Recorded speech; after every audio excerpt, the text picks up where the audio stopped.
যাত্রাপুর থানা একটা পয়সা কামানোর জায়গা।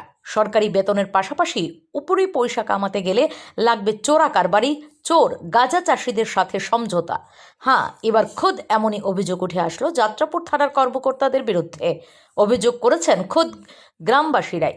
থানা এলাকা থেকে একসাথে 3টি গরু চুরির অভিযোগ উঠে আসে। এলাকার হতদরিদ্র গোপাল বণিকের একটি ও হাবিবা খাতুনের 2টি গরু নিয়ে পালিয়ে যায় চোরের দল।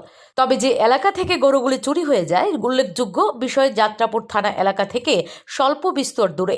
থানা এলাকায় এর আগে এমন অস্বাভাবিক রেকর্ড না থাকলেও বর্তমানে এমন পরিস্থিতি থেকে সকলেই হতাশ।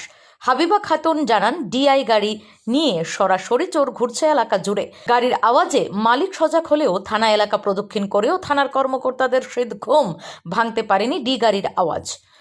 এই নিয়ে এলাকা জুড়ে ক্ষোভ এতটাই তীব্র হয়, রাস্তা অবরোধের পাশাপাশি টায়ার জ্বালিয়েও বিক্ষোভ দেখানো হয়েছে। ভুক্তভোগীদের একটাই দাবি, তাদের গরুগুলি যেন উদ্ধার করে দেয় পুলিশ প্রশাসন। বিক্ষুব্ধ স্থানে ছুটে আসেন খোদ এসডিপিও। তিনি এসে ঘটনার বিষয়ে থানা বাবুদের সাথে কথা বলেন এবং আশ্বাস দেন ভবিষ্যতে কাঠালিয়ার রাতের নিরাপত্তার কথা।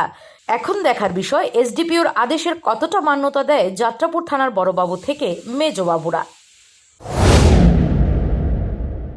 আমার নাম সুশান্ত বণিক, আমি একজন বাসিন্দা।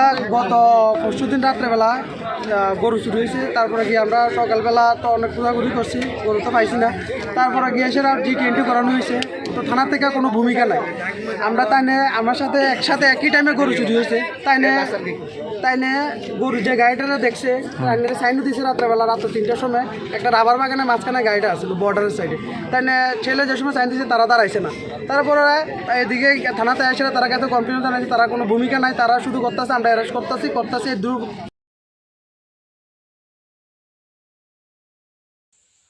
Bureau report, S Bharat live 24 hours.